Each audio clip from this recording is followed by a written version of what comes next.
الحمدللہ والصلاة والسلام علی رسول اللہ۔ سونے کے پانی والی اشیاء کا مردوں کے لیے استعمال۔ سوال کیا گیا ہے، مرد کے لیے سونے کا پانی چڑھی ہوئی اشیاء مثلا گھڑی، انگوٹھی اور بیلٹ وغیرہ استعمال کرنے کا حکم کیا ہے؟ الجواب بعون اللہ سبحانہ وتعالی، مردوں کے لیے سونا پہننا حرام ہے۔ عبداللہ بن عباس رضی اللہ عنہما بیان کرتے ہیں، رسول اکرم صلی اللہ علیہ وآلہ وسلم نے ایک شخص کے ہاتھ میں سونے کی انگوٹھی دیکھی تو اسے اتار کر پھینک دیا اور فرمایا، تم میں کوئی ایک آگ کا انگارہ لے کر اپنے ہاتھ میں پہن لیتا ہے۔ جب رسول اللہ صلی اللہ علیہ وآلہ وسلم وہاں سے چلے گئے تو کسی نے اس شخص سے کہا، تم اپنی انگوٹھی اٹھا لو اور اس سے فائدہ اٹھاؤ۔ تو وہ کہنے لگا، اللہ کی قسم میں اس انگوٹھی کو کبھی نہیں اٹھاؤں گا جسے رسول اکرم صلی اللہ علیہ وآلہ وسلم نے اتار کر پھینک دیا ہے۔ صحیح مسلم حدیث نمبر 2090۔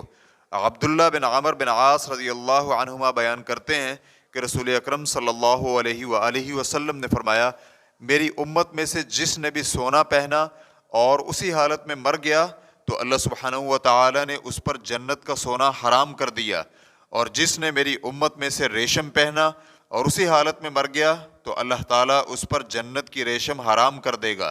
اسے امام احمد نے روایت کیا ہے، اور یہ حرمت مردوں کے ساتھ خاص ہے، عورتیں اس میں شامل نہیں ہیں، جیسا کہ اس حدیث میں مروی ہے۔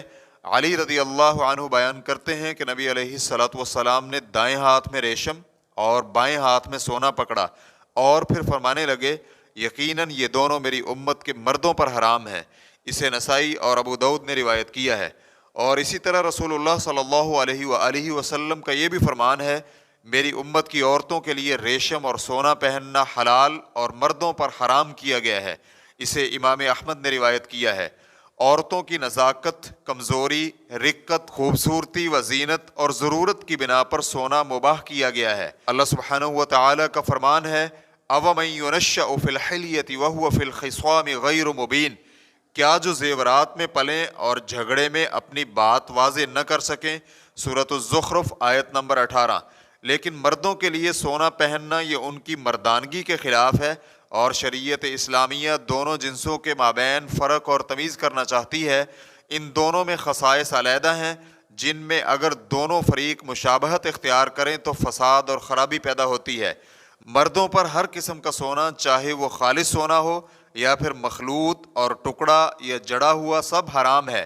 لیکن سونے کا پانی چڑھی ہوئی چیز کے متعلق بعض علماء کرام حرام قرار دیتے ہیں کہ اگر اسے علیحدہ کرنا اور اتارنا ممکن ہو، مثلا اسے چھیل کر، تو یہ حرام ہے، اور اگر ممکن نہ ہو تو پھر جائز ہے۔ اور بعض کہتے ہیں کہ اگر پانی عام یا زیادہ چڑھا ہو تو پھر اس کا پہننا جائز نہیں، لیکن اگر قلیل مقدار میں ہو، مثلا گھڑی کی سوئیوں یا پھر نمبروں یا منٹوں کے نقطوں پر، تو پھر اس کا پہننا جائز ہے۔ ان کا کہنا ہے کہ معتبر تو وہ ہے جو ظاہر ہے، نہ کہ قیمت کے اعتبار سے۔ اس لیے اگر پانی ظاہر اور زیادہ ہو یا عام ہو تو پھر اسے پہننا جائز نہیں۔ پھر اس میں اتہام بھی ہے، کیونکہ بہت سارے لوگ پانی چڑھا ہوا اور معدنیات میں فرق اور امتیاز نہیں کر سکتے، اور وہ اس طرح اس کی تقلید اور نقل کرتے ہوئے خالص سونا پہننے لگیں گے۔ ریفرنس کے لیے دیکھیے الموسوعات الفقہیہ جلد نمبر 1 صفحہ نمبر 119، اسی طرح فتاوی اسلامیہ جلد نمبر 4 صفحہ نمبر 254۔ واللہ تعالی اعلم۔ اسلام QA ریکارڈنگز، مؤسسۃ الشیخ محمد صالح المنجد، المملکۃ العربیۃ السعودیہ، فتویٰ نمبر 652۔ والسلام علیکم ورحمۃ اللہ وبرکاتہ۔